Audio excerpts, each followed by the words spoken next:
Ladies and gentlemen, today we are going to talk about one of the most crucial elements of personal growth and success. Changing your mindset. Our mindset shapes how we perceive the world, how we approach challenges, and ultimately, how we live our lives. The good news is you have the power to change your mindset, and by doing so, you can transform your entire life. Imagine what could be possible if you shifted from a mindset of limitation to one of possibility, from fear to courage, from doubt to confidence. Today I challenge you to embark on this transformative journey, to open your mind to new perspectives and to embrace the power of a growth mindset. Consider your aspirations. How many of you would like to change your community? Please raise your hands. You are capable of accomplishing that. I didn't know I could pass more than 14 laws in my first term as an Ohio legislator when I decided to run for office. You are capable of greatness. More than you may possibly imagine, you have the power to make an effect.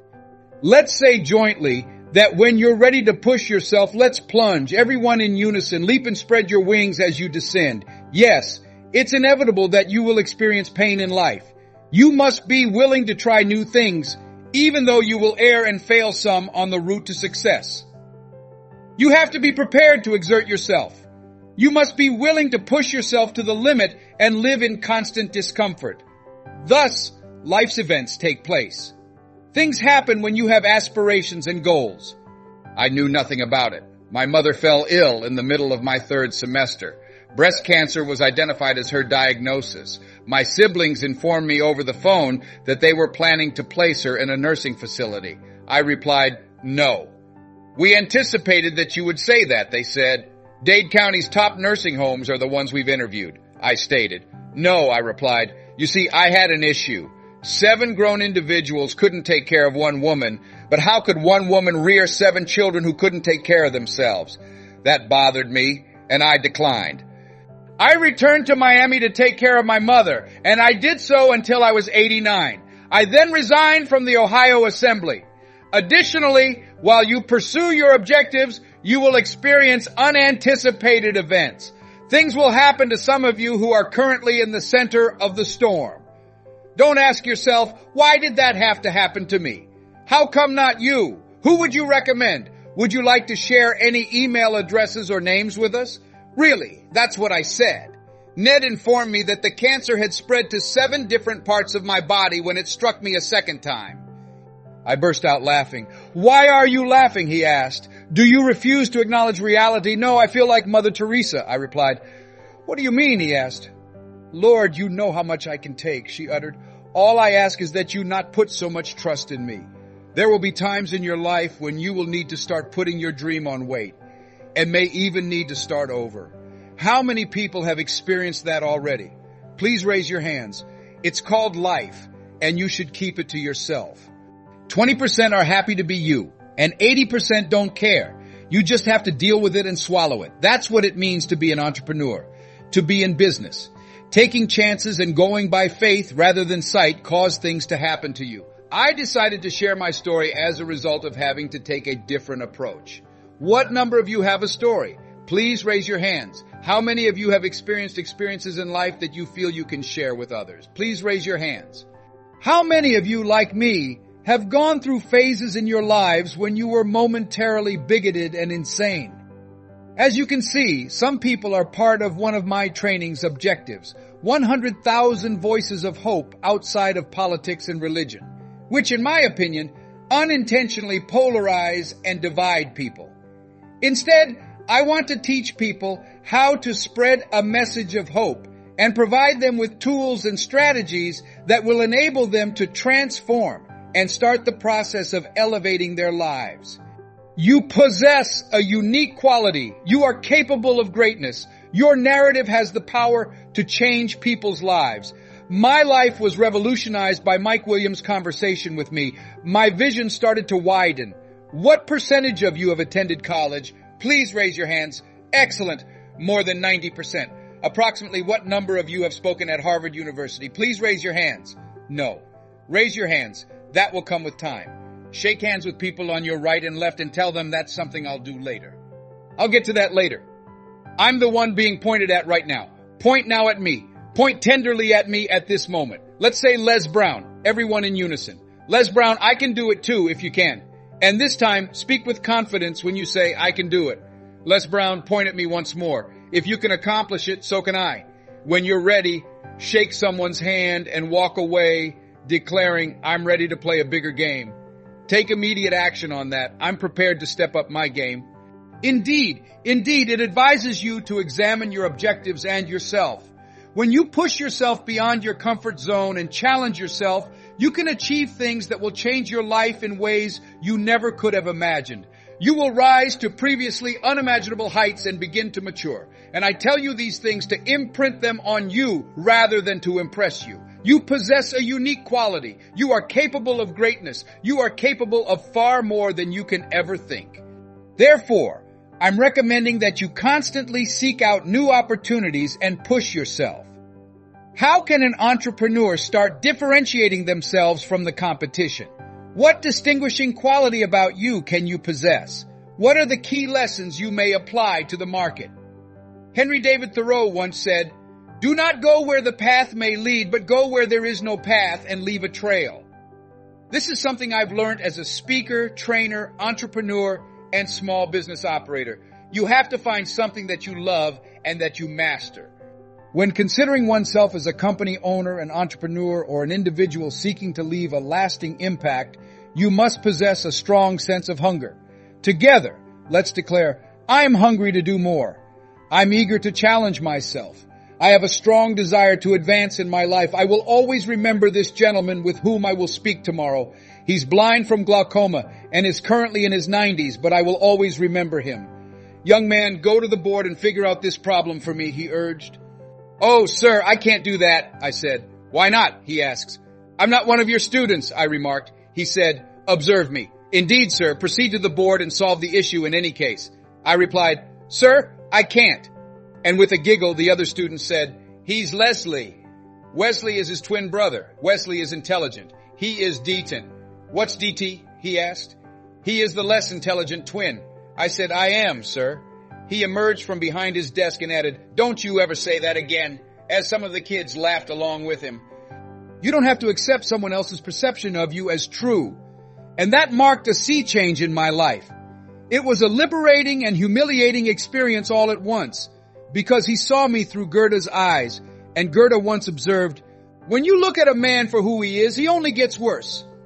However, observe him as though he were what he could be. Then he realizes his true potential. Young man, what are your goals in life? He said. I wanted to make my mother proud, sir, I said. How do you plan to do that? He asked. I said that I wanted to be a disc jockey when I graduated from high school. Is that right? He asks. Yes, sir, I said. Good, he says. I'm going to give you some instructions. What is it? I asked. First, he says, I want you to focus on your thoughts, he said. He said, I'd like you to listen to these motivational talks by Dr. Norman Vincent Peale and Earl Nightingale.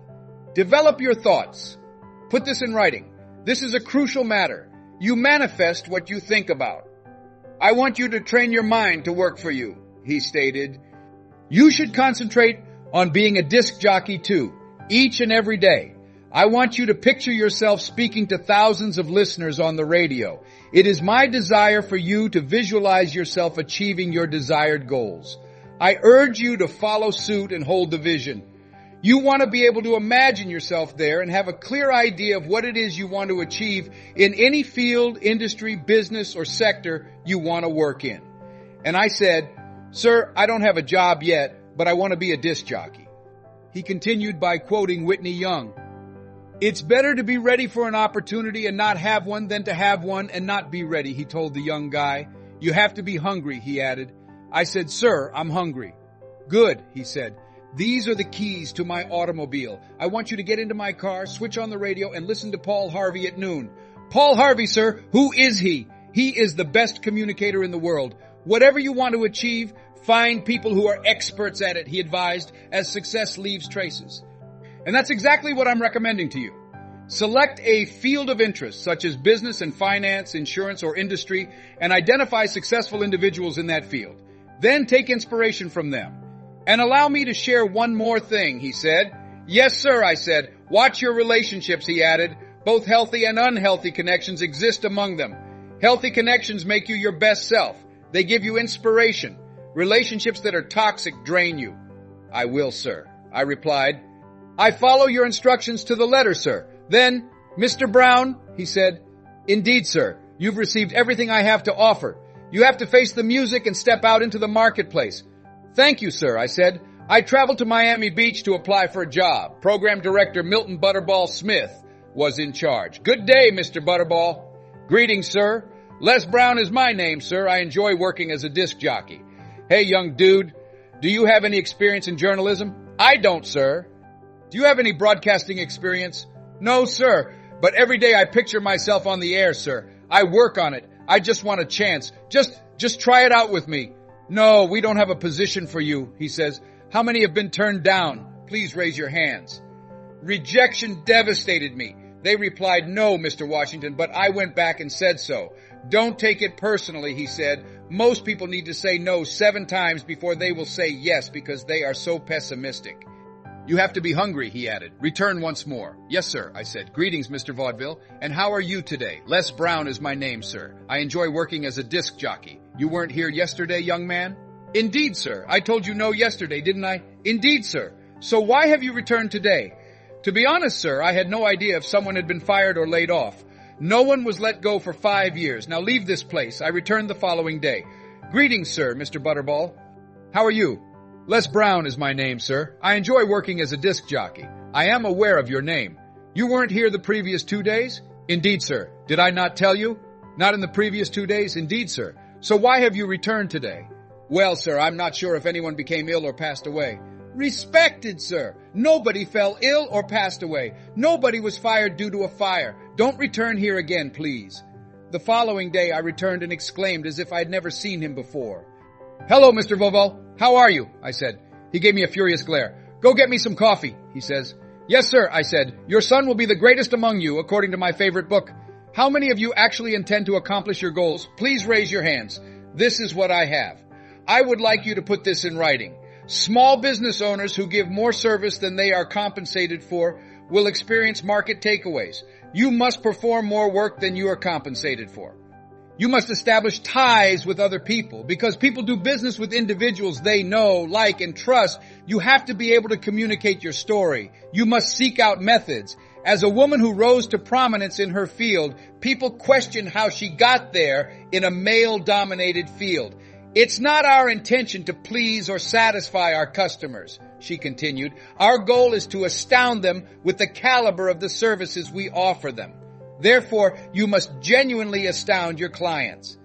As you start to sense their requirements and search for opportunities to make an impression, go above and above.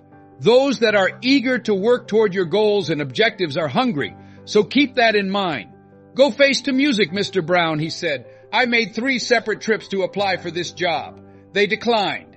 At last, they requested that I start running errands for the disc jockeys. I would go get their meals and lunch, and I would wait in control rooms, knowing that my moment would come. Together, let's say, my time will come. Additionally, their cars would be polished and spotless when they arrived at the parking lot on the weekends. Hey, who did this? They exclaimed. Put this in writing. Prior to asking, give.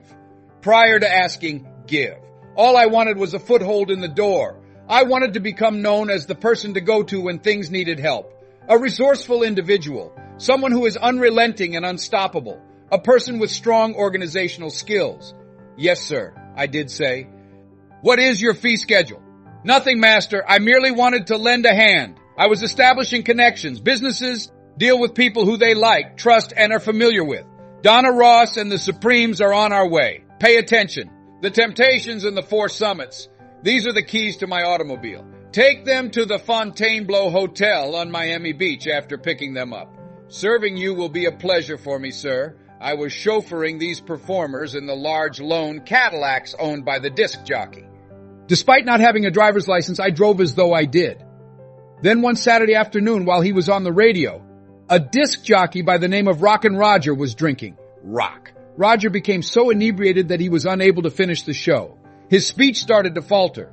He's gonna topple out of the chair. I was the only person there on a Saturday afternoon, watching him stroll back and forth through the control room window while feeling eager, ready, and hungry. Say, drink rock, I was saying. Sip, rock and drink. If he had asked me to, I would have gone get him some more. Then not too long after, a general manager answered the phone, and I greeted them. Little boy, meet Mr. Klein, he said. I acknowledged that. Rock can't finish his program, he remarked. I acknowledged that. Would you please bring in one of the other DJs, he asked. Yes, sir, I said. I ended the call. Now he must be thinking I'm insane, I said. I gave Cassandra, my girlfriend, and my mother a call. Come out on the front porch and turn on the radio, I said to them. I'm going to go live soon. After waiting for roughly 20 minutes, I gave him another call. I couldn't find anybody, Mr. Klein, I said. Little boy, can you operate the controls, he said. Yes, sir, I said. Go in there and check the records, he said. Don't say anything here, though. Yes, sir, I said.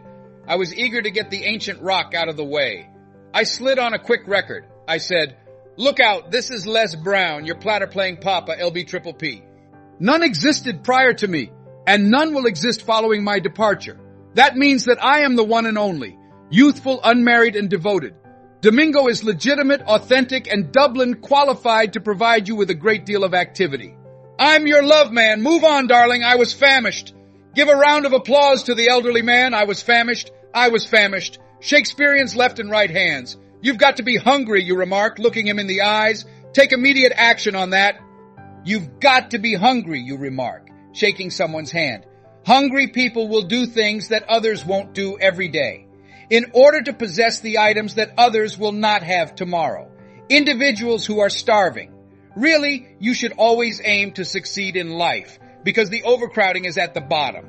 Hungry people understand that you have to be willing to do the things that others won't do every day if you want to succeed, in order to possess the items that others will not have tomorrow. The reason I didn't do what I'm doing now is that it was difficult. How many of you gave up on a task because you thought it would be difficult? Please raise your hands. Please put this in writing. Your life will be difficult if you follow the easy route. File a complaint, gushing at your situation. Give away your authority. Accuse the administration. Put the economy to blame. Your life will be difficult if you follow the easy route. But your life will be easy if you take on the difficult tasks. It's challenging to drastically alter your behavior. Taking charge is difficult. The fact that you scheduled a time to be somewhere is a difficult pill to swallow, no matter where life takes you. That is challenging. That is challenging. Your life will be difficult if you follow the easy route. But your life will be easy if you take on the difficult tasks. I'm not sure what your objectives are. What you want to do with your life is unknown to me. What I know about your being here is as follows. That something within of you is patient and attentive to the voice of the authentic within. It might be your only source of guidance in the future.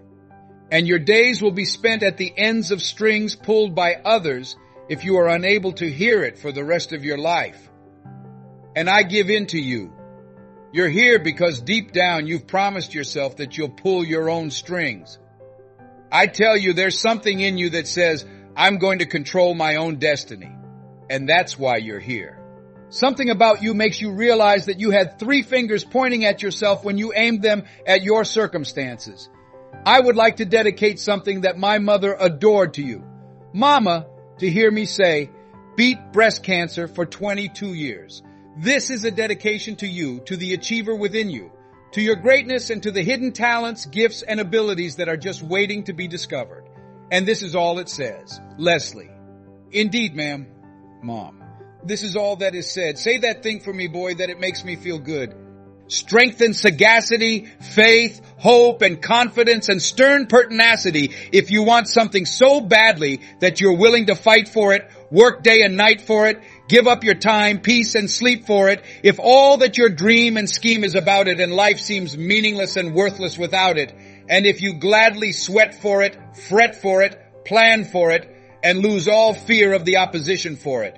In the event that nothing, not even extreme poverty, hunger, or physical or mental suffering, can prevent you from pursuing your goals, you will use all of your might to besiege and plague them.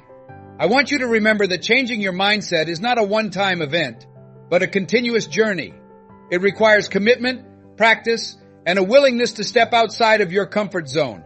But the rewards are immense: greater resilience, increased opportunities, and a life filled with purpose and fulfillment. Start by becoming aware of your thoughts and beliefs. Challenge the ones that hold you back and replace them with empowering ones. Surround yourself with positive influences, seek out new experiences, and never stop learning.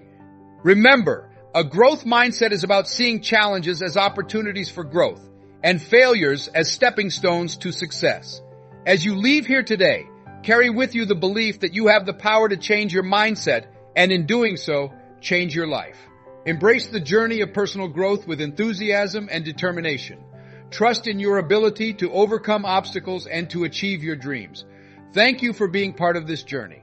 Let's continue to support and inspire each other as we strive to cultivate a mindset of growth and possibility.